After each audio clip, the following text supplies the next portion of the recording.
Welcome to Politics Done Right. My name is Egberto Willies, your host at KPFT 90.1 FM Houston. I hope all of you guys had a wonderful Turkey Day, if that is what you eat. I hope you had a wonderful Friendsgiving Day, if that's what you call it. A Thanksgiving Day, if that's what you call it. I hope it was a great time. I know one thing. I got a chance to really work on finish up my book. So I quite didn't have Thanksgiving on Thanksgiving, though the wife and daughter went out to Dallas with family to get it done as I stayed home and wrote. But you know what, guys? It's going to be a great day and we're going to have a great time. But before I get started with the program, I want to point out something that's important. You know, people are not going to say much about it on the news. They'll say, hey, gas prices have been falling and all that kind of stuff. Or they are going to kind of give it that tacit notice, right?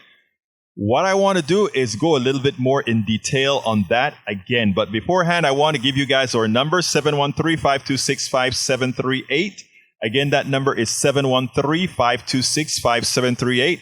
I want you guys to remember that Politics Done Right is your show. And when I say it is your show, that is exactly what I mean. It is your show. You can call in and talk about anything. I always have a subject to speak about. I always have an essay ready to go. But also, however, I want you to know that this is our platform, your platform, that you can call in at your convenience to say, hey, I want to put this out there. I want to talk about this. This is an important issue that needs to be covered. 713-526-5738. 713-526-5738. I want to thank Tori and Howard who are in the studio right now. Thank you guys. You guys are like super great. We could not have this show at all without the great input from these wonderful people. 713-526-5738. Okay, let's talk a little bit about gasoline. I went to Costco on my way here to fill up, and instead of paying $3.59 a gallon, what it was around a few months ago, I paid $202.64 for gasoline, and it's fallen, right? And what I want every single person listening to my voice right now to realize is that we got ripped off. We were exploited over those years. I want to present something to you all, and I want you guys to never, ever fall for the trap. Gasoline there was never a shortage of gasoline. There was never a shortage of oil. The war in Ukraine did not create any of these issues at all. We were legally robbed. And we had a government and a plutocracy, an oligarchy, a set of corporations who decided that they could take the money from us because they knew we had it. Let me explain. I went on to Muslim TV a few months ago during the war when the prices started to skyrocket, and I said the following. After this TV station read a blog that I wrote, which said there is no oil shortage, there is an oil surplus. And everybody complained about the article. In fact, there was one particular place where I wanted me to take it down, saying that I was misinforming the public, and I gave them the numbers, and then they said, okay, you can keep it up. Here's the thing, folks. There was never a shortage. When we placed that ban on Russian oil, what occurred is that Russia started to sell that oil. There was no less oil on the market. They started to sell that oil to China and India at a discount, which means there was a lot more oil elsewhere to be purchased, which means the price of oil should have dropped. I repeat, the price of oil, because of the Ukraine war and the sanctions against Ukraine, the sanctions against Russia, who then sold the oil at a discount to China and India, meant we had a surplus. The first reason you should have noted that there is a surplus is when Saudi Arabia said, and we are going to cut 2 million barrels of oil a day. You don't do that if you think if there's not a surplus, if you think otherwise you would create something called demand destruction. That didn't occur, folks. So I want you to understand this, and I want you guys to be sufficiently enraged with both your representatives and the oil companies. That was a legitimate theft. It was a legitimate theft. There was no oil shortage. Even with the announcement that Saudi Arabia is going to take off 2 million barrels of oil off the market, notice that the oil prices are still falling. I repeat, the oil prices are still falling. And here on the internet, Bridge MCP is saying something that you should know. Hey, Berto, U.S. allows Chevron to expand energy operations in Venezuela. The license, limited in scope, was issued amid the resumption of talks between the Venezuelan government and opposition and comes as President Nicolás Maduro desperately needs to improve the economy. And you see, the United States figure we have a symbiotic relationship here with Venezuela. We'll even put more oil on the market, even though Venezuela has some of the sourest oil, a lot of sulfur in their oil. But anyhow, so what I want everybody to understand right now is that we were robbed. And how did they perpetrate this? They knew that we had a stimulus. They knew that Americans had a few extra dollars in their pockets. Do you think our oligarchy was going to allow us to save that money for a rainy day?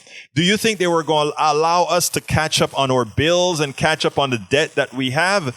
No, they knew you had a little bit of cash coming in from Uncle Sam. And what did they say? We know that you have the money to spend, so we can increase our prices because you will spend that money. 713-526-5738. Before I get to the other subject, I'd like to know if anybody wants to mention anything about gasoline prices, anybody wants to mention anything about the fraud that has occurred in our oil markets.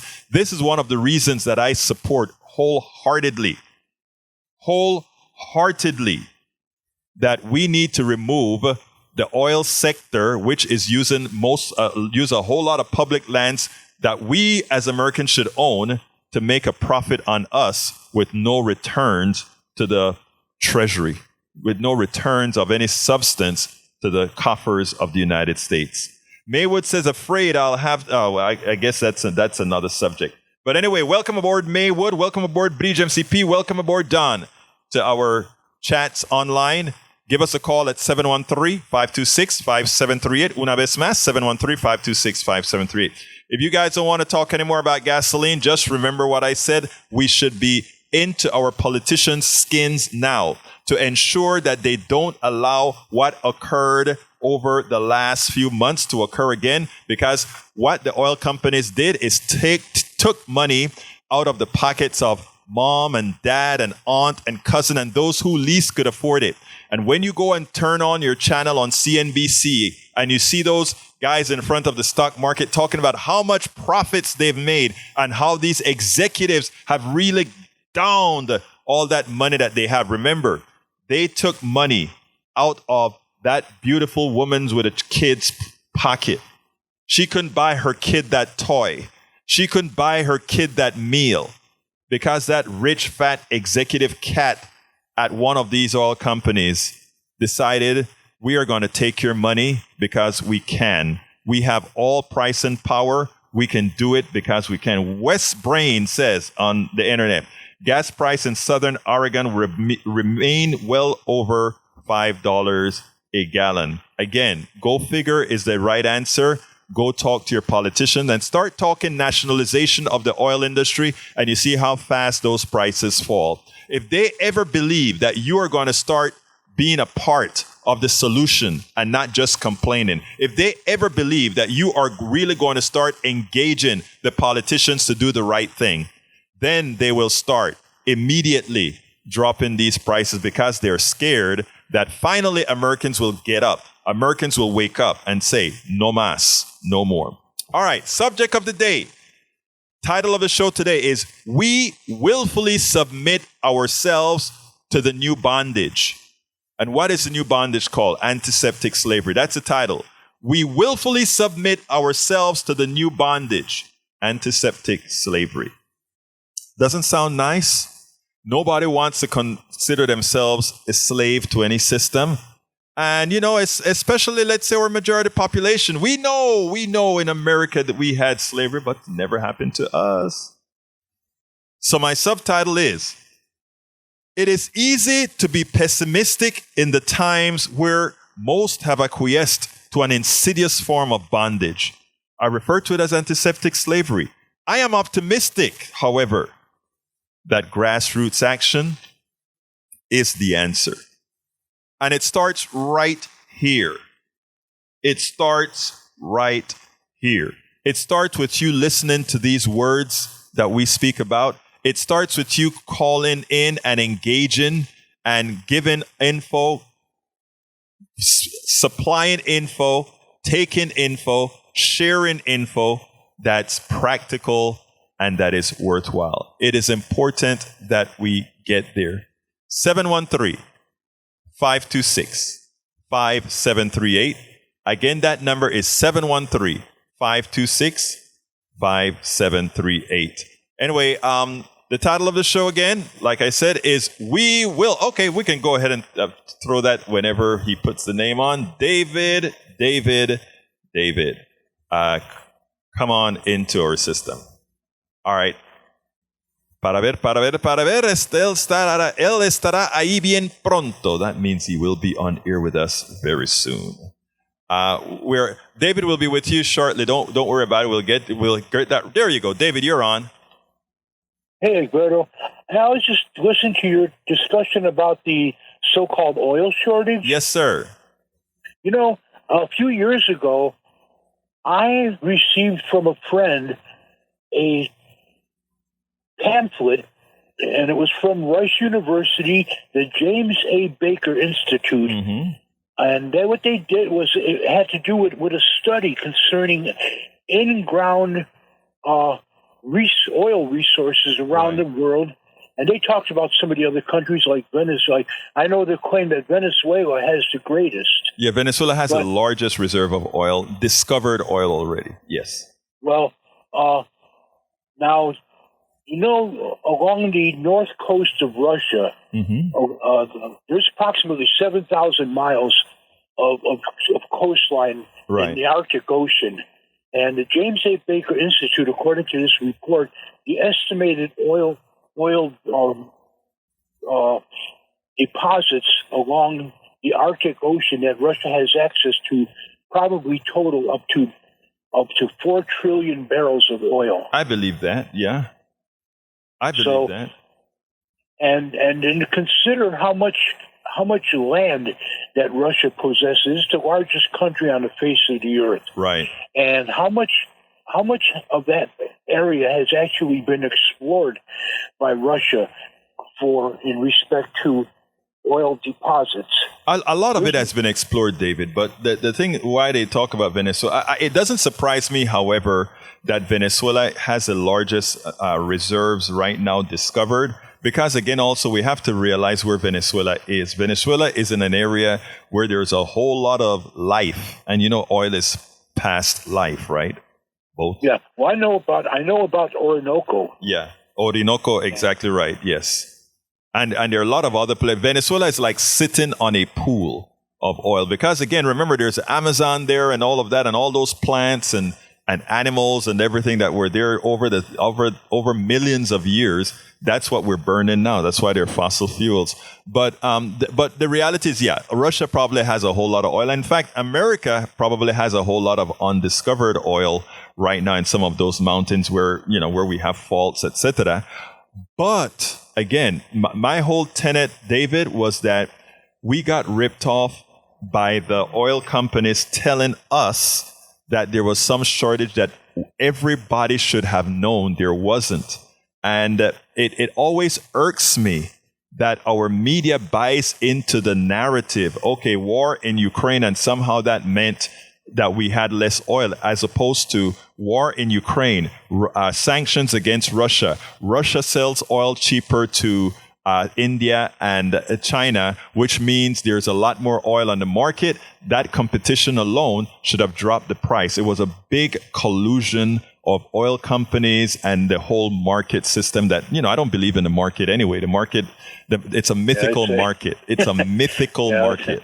But well, let me explain to you in 1979 when the Arab oil embargo occurred. Yes.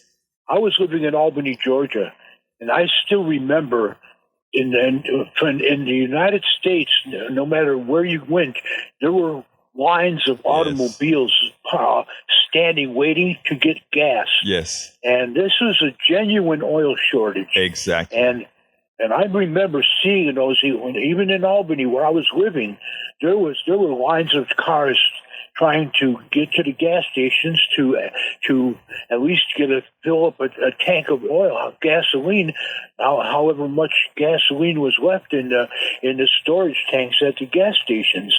And David, you are so right, and that is what I tried to impress on people months ago. We never once had a gas station that had no gas.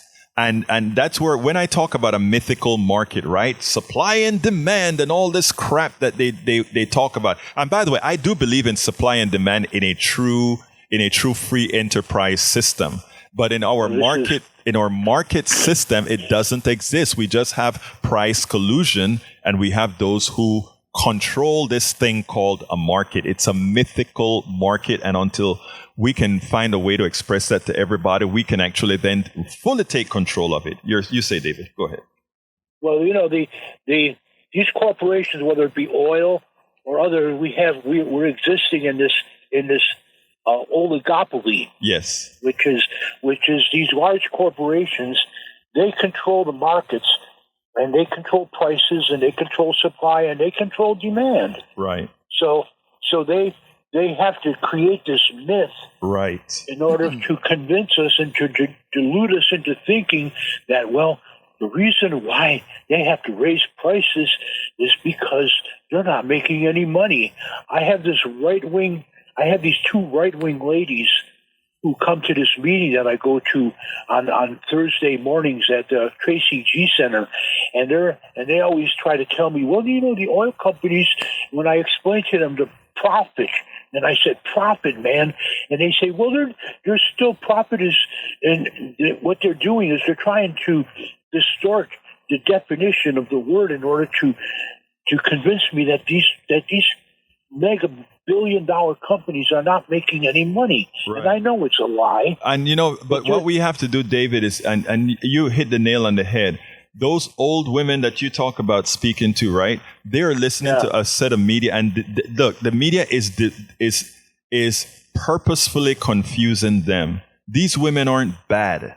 These women aren't evil. The evil ones. Well, I noticed. I never said they were. Yeah, right. I didn't. Sorry if you implied that I was telling you that. That's not what I meant. What I'm trying to say. They're not evil. They're just deluded. Exactly. And what we have to do as people who are in the know is we have to find a way to reach them, because they've been reached by Fox News. They've been reached by right-wing mail outs. Larry Kudlow. Right. They get all this email from, and it's not only what they see on TV. See, and that's a mistake a lot of progressives make, believing that all these people are just looking at Fox News. I know people that are completely delusional that have never listened to Fox News, but you know what? They listen to emails that they get daily. I'm on so many right-wing subscriptions right now, and if you see some of the stuff that these people get at email, and that is where it's at. And I wish more progressives would understand that. I send out myself with valid information. I send out about 10 to 15 pieces of email to populate the space, David. All right. And by the way, anybody who wants to be on my newsletter, go to politicsdoneright.com/newsletter and sign up. politicsdoneright.com/newsletter and sign up. And the reason I'm saying this, David, is I am on so many newsletter mailing lists that your friends are likely on. And the crap that they hear from them, I'm telling you, David, is ridiculous. And that's why we have to do the same. We have to do it with corroborated information, and that's what I do. I send out 15 or so emails a week, and that's what we have to do. Yes, sir. This is the province of the what I call critical thinking or critical inquiry, where you do not rely on just one source of information. Right. What you do is you examine as many sources as you can, and then compare it with what you have access to in your daily life. Right. For instance, like I mentioned to you, I can drive around Houston and this entire area, and I don't think I'll ever see any gas lines. I won't see vehicles parked up unless there's some gas station that's engaging in a price war. Right. They just dropped the price of their product down to like a few pennies per gallon. Now you might see cars racing to that location to try to get in on it before what's in the storage tanks at that gas station run out. Absolutely. But sometimes they do stuff like that for a sales gimmick. Right. But David, you won't see that. David, I have some other stuff to talk about, but you stay calling us, you stay listening. Please share, let other folks know that we exist, because we're just back on the air and recently. Live on the air recently, the last 2 months or so. So thank you so kindly for listening, please keep sharing, sir. Okay. I appreciate the show very much, and I certainly appreciate the opportunity to be able to call in and voice my opinion, however educated or uneducated it is. You always have educated opinions, David. Thank you so kindly for calling, sir. Okay, you have a good one. You too now. Lee Grant welcome Lee Grant. John Garcia, welcome. Likewise, Eric Hayes. Lee says, I get email from Egberto, but it doesn't brainwash me to accept progressive ideology. Thank you for saying that, Lee Grant, because I am not trying to brainwash you at all. I'm just trying to get you valid information that you can discuss. And luckily for me, you are right here with us, Lee Grant, and we discuss it both on our KPFT program and our internet program. So thank you for being here. Anyway, Bridge MCP says you're a normal conservative, Lee, and not known to just believe. And that's what we respect about Lee Grant. He's a very good conservative. And so is John Garcia. John and I disagree on certain political issues, but John Garcia has a thought, and he's been on the show here before as well. All right, I'm going to leave the internet a bit and go with the subject at hand. But like I said, remember, this is always your show, and you can call in and change the subject at will, 713-526-5738. Again, that number is 713-526-5738. Let's go back with what the topic of the show is. Señores. We will submit ourselves to the new bond. We willfully submit ourselves to the new bondage, antiseptic slavery. It is easy to be pessimistic in the times where most have acquiesced to an insidious form of bondage. I refer to it as antiseptic slavery. I'm optimistic that grassroots action is the answer. A few years ago, on Christmas Day, my mother-in-law sat motionless with a blank stare on her preferred sofa at home. My daughter, a then third-year medical student, recognized what was happening. Grandma was having a stroke. She told us to call 911 as she did some preliminary checks. The fire truck came in a few minutes. They were there quickly, followed by the ambulance, who took a little bit longer. And that is where the savagery of our system became more pronounced. And I chose that word specifically.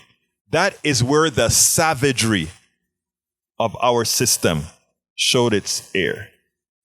Before taking Grandma to the ambulance, the main concern of the two paramedics was whether she had insurance and by whom. We told them she was on Medicare. They wanted a card with an account number and the works.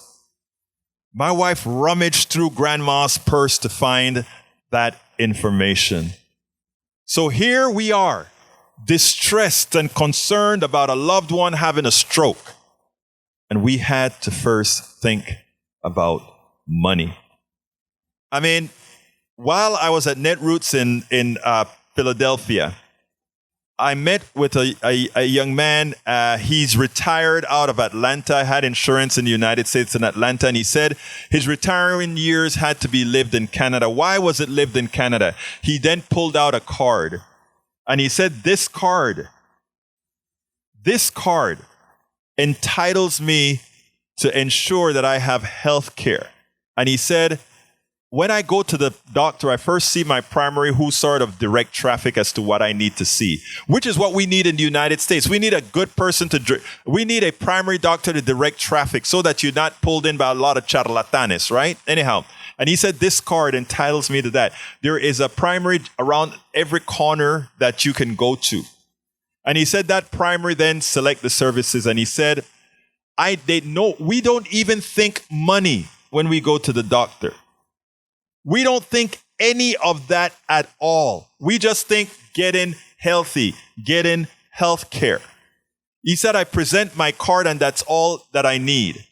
And when I go into the system, they go ahead and they make a plan for my care. And in this case, it was his wife who had a serious illness.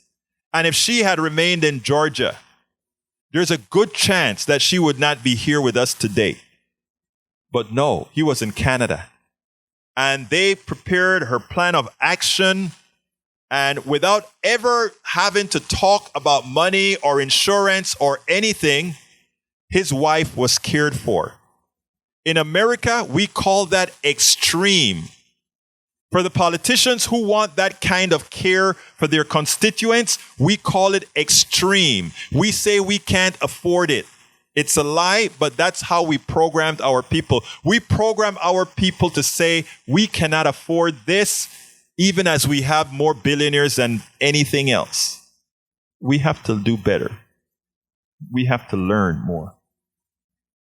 My daughter has subsequently had 2 strokes caused by a birth defect, an AVM, called it arterial venous malformation. She had insurance with her university in DC that covered most of the bills that exceeded $500,000. This strong young woman completed all of her courses, even in her disabled state, and is back home recovering. Of course, no private insurance will provide her with insurance, so she must go on disability Medicaid here in Texas because there's so many features we don't offer.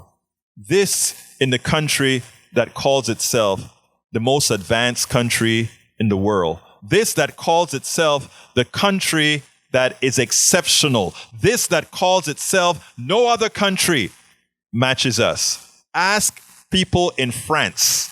Ask people in the UK. Ask people in Canada. Ask people in Germany. Ask people in Taiwan. Which one of them would swap their healthcare system for ours? Which one will do it? Yet, we are exceptional. We are exceptional if we choose to be. We have the money to do it.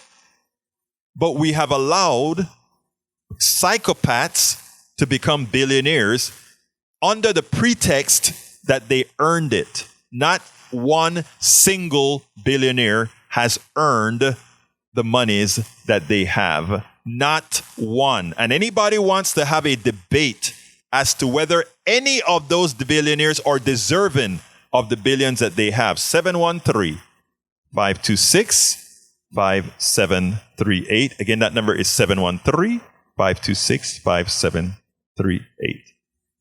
As someone who has always had insurance, where I have paid north of $20,000 a year in today's dollars, it pains me that we, the people, tolerate the exploitation by the few.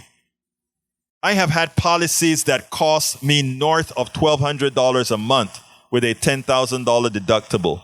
In effect, I was just giving my money to those big multi-million-dollar paychecks to insurance executives. Again, remember that. Whenever you are paying your insurance premium, you are just paying somebody to pay a bill for you. And for that, they take 20 to 30% off the top to pay executives. And people will say, well, Obamacare limited insurance companies from only charging 18%. Folks, there are magical ways insurance companies used to have much more than that 18% speculated by the Affordable Care Act. So forget about that. They take 20 to 30% off the top. Medicare, not the Medicare Advantage. Medicare, standard Medicare, has a cost about 1 to 2% to administer it, and it does it better than the private companies do. They'll never tell you that. But remember when you go into your doctor's office, how many different nurses have to be calling different insurance companies to figure out what you're covered for, what you're not covered for, what you deduct. All of that they have to do. Very inefficient. Medicare just says, okay, you got a bill. Everybody is presumed to know it, do it right, and we have audits that check ourselves every so often. The government is a lot more efficient in paying for health care than the private sector. But they won't tell you that because, again, they're paid not to tell you the truth. Anybody wants corroboration? We are more than willing and able to provide the corroboration. It's all there. It's just that Americans get most of their information from line networks. They get information from journalists that aren't doing their jobs, that aren't digging in detail, that are not telling you over and over again, and allowing the liars that send you email every day, that allows you the liars that send that puts on the TV every day. Let's do better. Let's do better. Want to call in 713-526-5738? Do you have a story? 713-526-5738. Most Americans want health care for all. Most Americans want family leave. Most Americans want a livable wage. Most Americans want affordable child care so that they can get a reliable job. Most Americans want a clean environment. Yet, we are unable to get our senators of either party to provide the policies we all want under the pretext that it is extreme and too expensive. How is it extreme to support what most Americans want? How is it too expensive when we have a growing number of the super rich who earned that wealth on all of our backs? How is it extreme?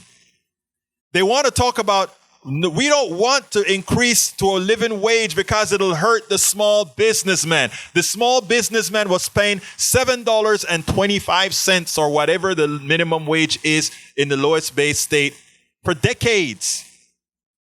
Right? $7.25. That small business person, if he's a baker, his flour increased in price and he paid it. If he's a candlestick maker, the wax increased in price and he paid it. If he's a grocer, the eggs, the ham, the meat, all these things increased in prices and they paid it. The only part of their expenses they are unwilling to pay is the expenses of human beings, the wages of people whose expenses themselves also went up. So here you have small businesses saying, we don't want the minimum wage increase. 10 years ago, minimum wage is the same. They don't want it increased. They were willing to pay the electrical company and all these other companies more money. But they were not willing to do it for human beings. They were not willing to do it as they should. They were not willing to be humane. That is the instantiation, folks, of evil. I know people don't like when one says that. But when you can pay all of your bills otherwise, right? You pay it. You don't have a problem, you pay it, right? You pay it. But when it comes to paying human beings, you don't. I want to do a little interjection here for KPFT and remind everybody that tomorrow is Giving Tuesday.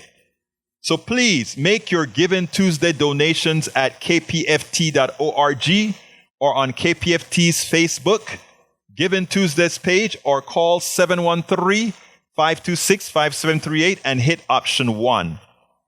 Again, if you want to donate for Giving Tuesday, please call 713-526-5738 and hit option 1.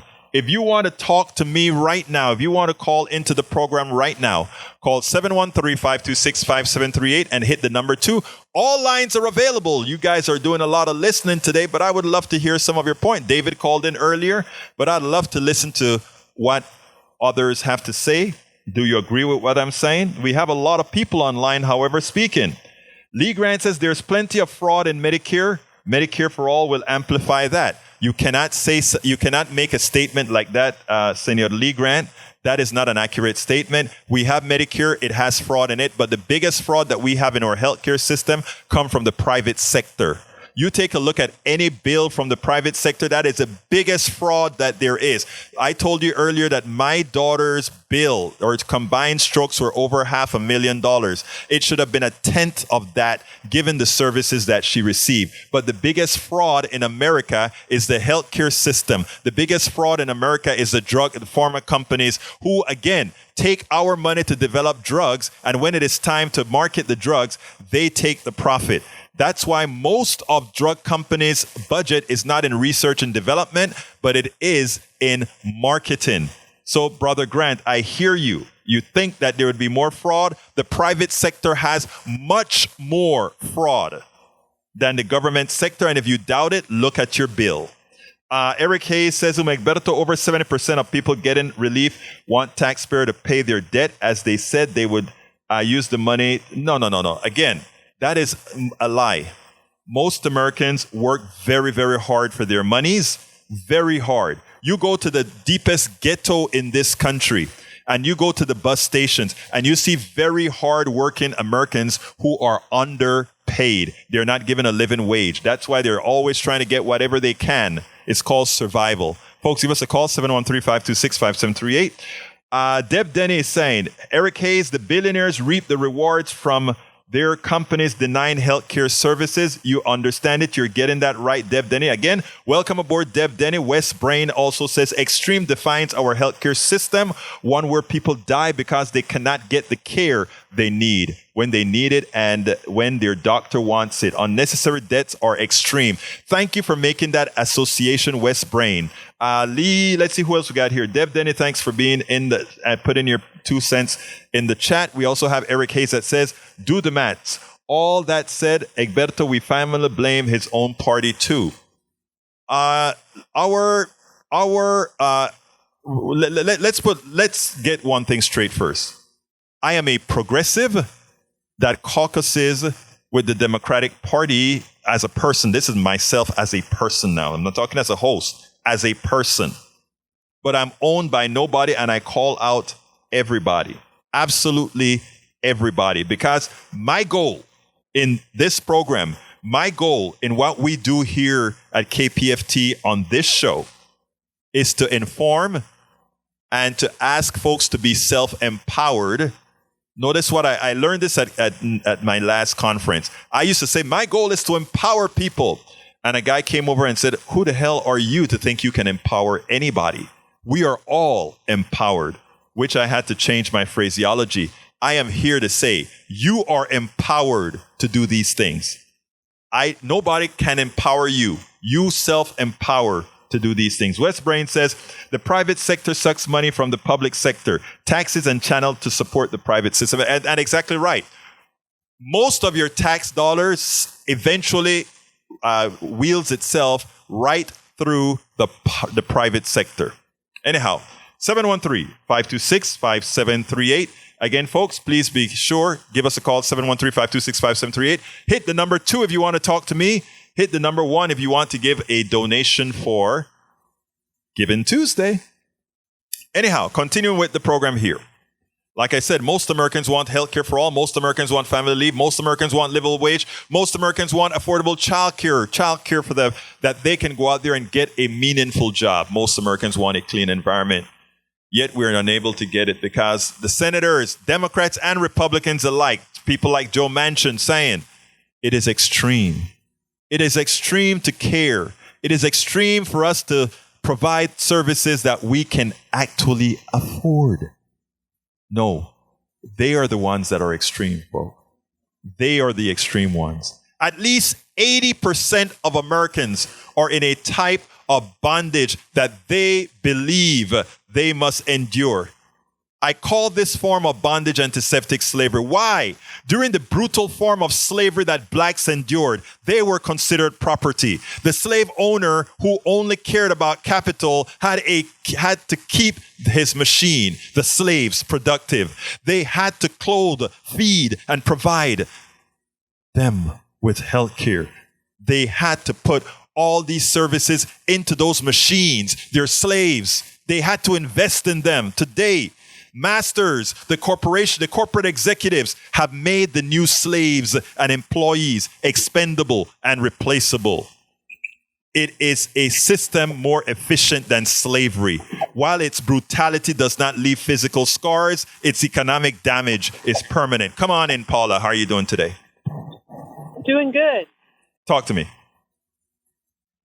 Okay, well, first let me say I agree with some of the things you're saying. Yes, ma'am. As far as health insurance and stuff like that. Mm-hmm. But are you aware that the progressives are responsible for the Federal Reserve? Look, let me tell you something, okay? It's, first of all, I'm not going to preach that I know who and how the Federal Reserve got formed. So I will take your word on that, okay? I will take your word on that. So well, please do your research. Yeah, I don't mind. I will do it. But I, as far as, given that you just told me that, I will have to research that before I go ahead and just start talking about it. Sure. Okay. But is there something else you want to say? Because I want to answer that, however. If there is something else you wanted to add to that, or? Well, I just wanted to say that if you go on marketplace.gov, you can get health insurance for a reasonable rate, but you probably need someone to help you do it.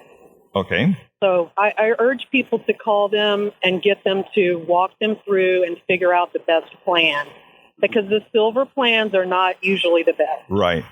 Let me just say one thing, though, Paula, because, again, I have a small company. For the longest time, for probably 20 years or so, I was the one who carried insurance in her home. My wife just happened to get a job that gives insurance that was better than me getting it off the market. As a business owner, it's very difficult to get good insurance that's not a group plan or whatever. So I did a lot of research on the health insurance, and you are absolutely correct that if you go to healthcare.gov, you can find policies that are not super expensive, but that wasn't the issue that I'm talking about. Here in Texas, we have a problem. By the way, are you in Texas or somewhere else? Yes, I'm in Texas. Okay, in Texas, our governor decided not to go for the Medicaid expansion to the Affordable Care Act. And in doing so, he sentenced over 2,000 Texans to death. Let me explain. When it was initially offered, or it's still offered, when the Medicaid expansion to the Affordable Care was offered, it came to the states at zero cost for the first 3 years and 10% thereafter. We spend more than that 10% in debts and other causes right now, but we, for ideological reasons, have decided that we are not going to insure those people that fall in that sweet spot where the Medicaid expansion to the Affordable Care would act. So when you're sending people to the healthcare.gov, as you just mentioned correctly, a lot will find good prices. But you know what? A lot of them will find that they simply don't qualify, because many people think that the Affordable Care Act is a gift. The Affordable Care Act is paid for with the with the taxes that you personally, like it is deducted from the taxes that you pay as a person. So let's say you earn $40,000 a year and you pay $3,000 in federal tax. That is your stipend for paying for the Affordable Care Act. A lot of people don't realize that's how it works. They thought it was just a giveaway. It was never a giveaway. The Medicaid expansion to the Affordable Care Act, that part is, I don't want to call it a giveaway, is for people who don't pay enough taxes to be able to earn the Affordable Care Act. Did you know that, or is this just something you're picking up now? No, I'm very aware. Okay. I'm very aware of how it works. Yes, my husband is self-employed, and we have one income. So right. So you get what I'm saying. Yeah, and my daughter's disabled. She's on SSI and right. disability, and so yeah, I trust me. I know this. I know the system is bad, and I agree with you on that. Yes. Now, what do you disagree with me on? That's what I want to hear, my dear, beautiful lady.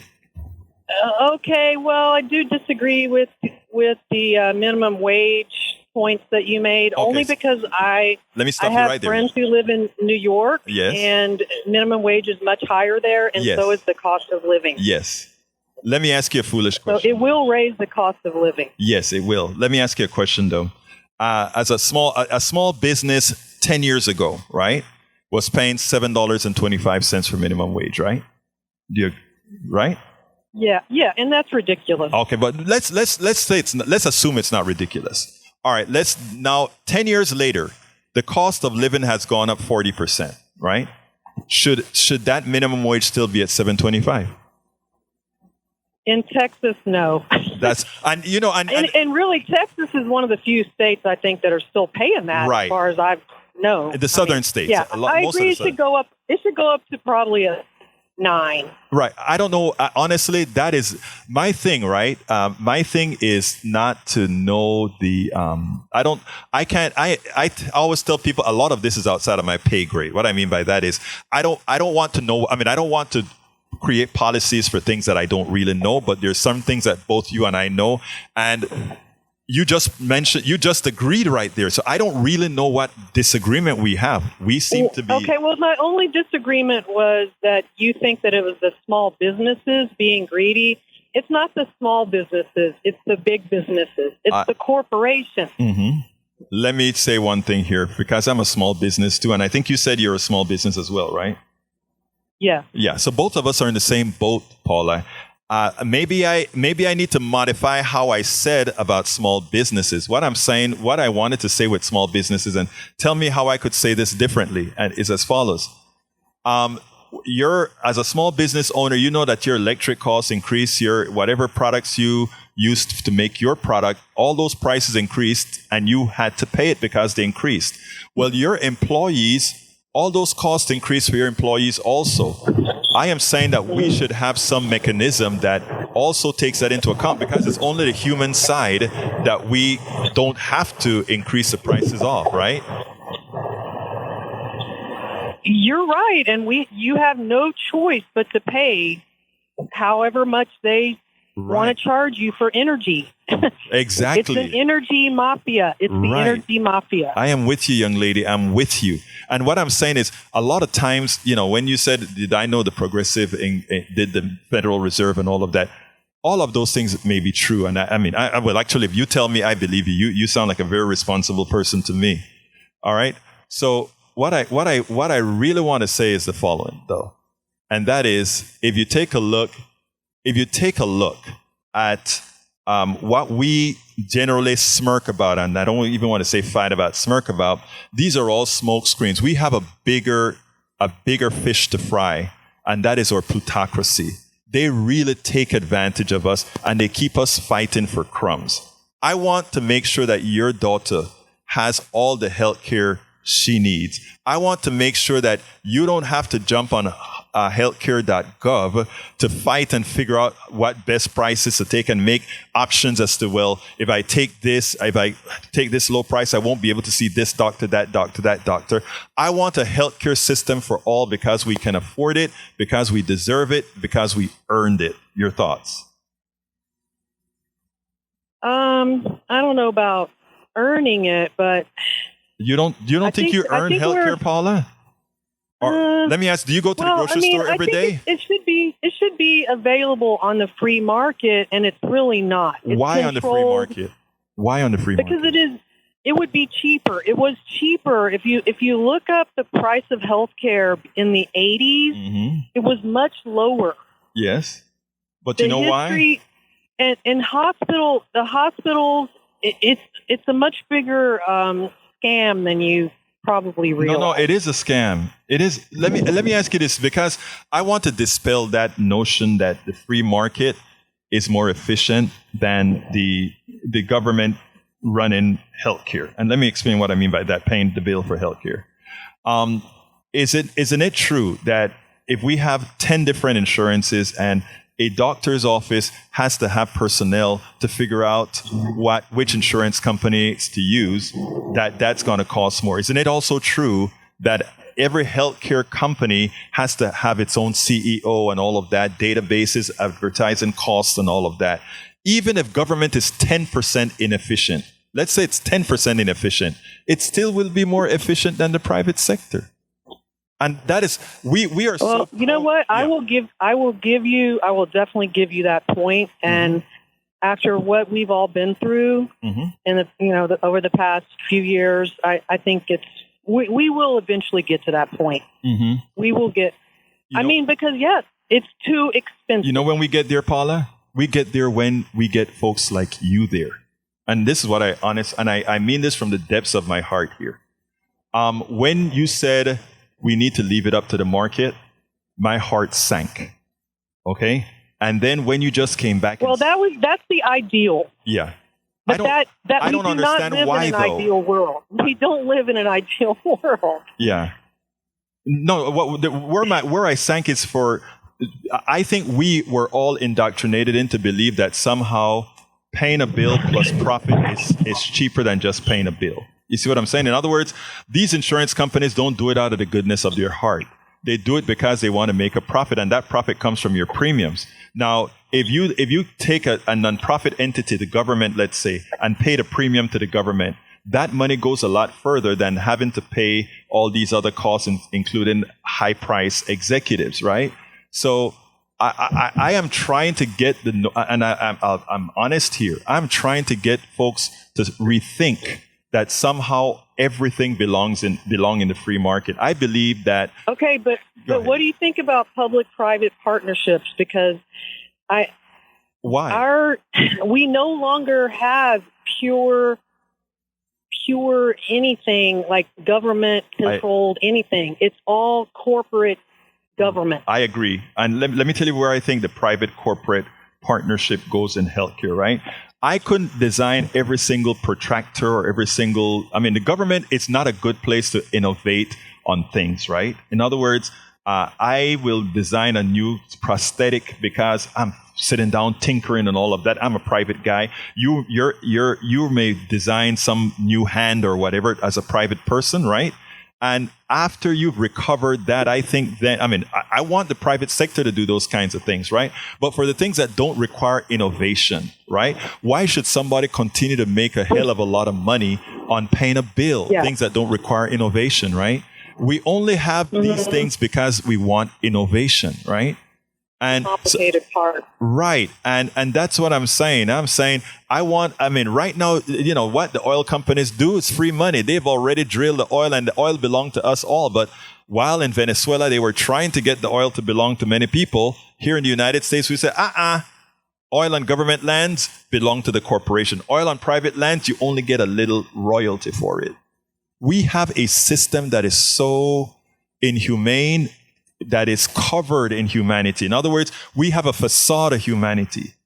But when you look at it deep on the inside, it's just a few people that's just ripping us off, in my humble opinion. Your thoughts?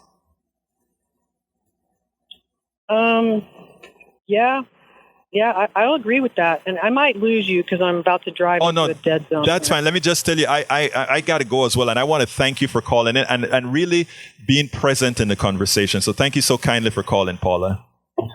Oh, I enjoyed it very much. Absolutely. You have a wonderful day. Anyway, Paula was great. I love the way we are able to communicate these particular issues. You want to say something? I wanted to chime in about the Federal Reserve. Yes, sir. You know, she'd mentioned that it was progressive.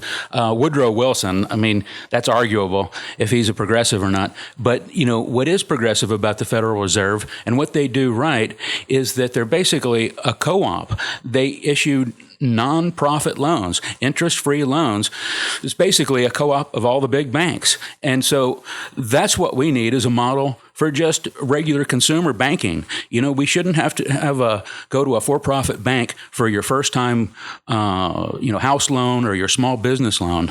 So I think it's relatively progressive. Yeah, I don't understand it. I never studied up on that, so that's the reason I gave her the answer that I gave. But thank you for that piece. I didn't know that at all, Tori. I hope you heard that, Paula. Tori is a historian, a history teacher, and he knows a whole lot of this stuff as well. Anyway, folks, let me finish with the article because we're coming close to the end of time. It goes as follows. At least 80% of Americans are in a type of bondage that they believe they must endure. I call this form of bondage antiseptic slavery. Why? During the brutal form of slavery that blacks endured, they were considered property. The slave owner who only cared about capital had to keep his machines, slaves, productive. They had to be clothed, they had to be fed, and provide them with health care. Today's masters, the corporate executives, have made the new slaves and employees expendable and replaceable. It is a system more efficient than slavery. While its brutality does not leave physical scars, its economic damage is permanent. So why do Americans tolerate this when these are examples around the world of systems that work better, where people are demonstrably happier?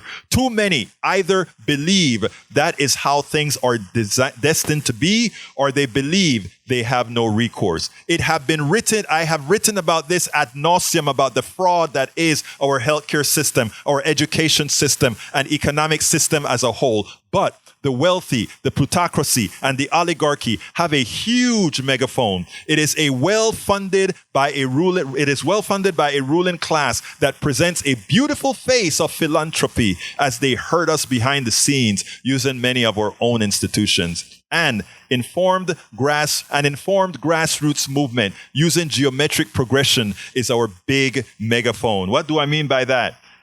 Our megaphone.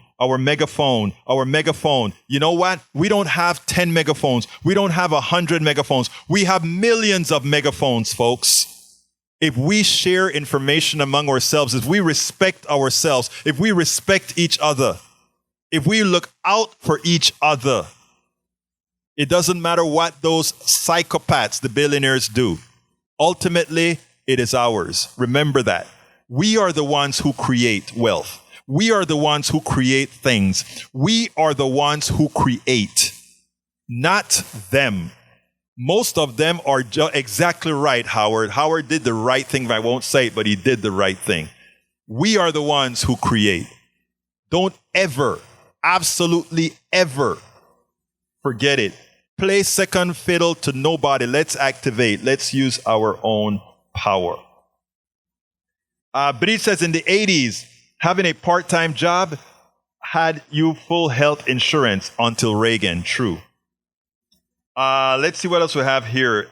Bruce says, Egberto, good show. Eric Hayes says, Viva the creators, don't be a taker. Yep. So I imagine you're talking to Bezos. I imagine you're talking to all of those guys, because those guys are not creators. They are takers. Ask the government how much money goes to them. All right. Deb Dennis says, Eric Hayes, in my life, I only know one person who ever had any money to invest. Everyone else I know doesn't make enough money for that kind of activity. If you live in a community that does, most people would consider that an anomaly. Most people don't. So, folks, we're getting close to the end of the show. I want to thank you all for listening. We couldn't do this without you. Remember to go to kpft.org, because we have what? Giving Tuesday, kpft.org, or call 713-526-5738 and hit the number 1. My name is Egberto Willies. This is Politics Done Right, and you guys know how I end this, baby. I am what? Out!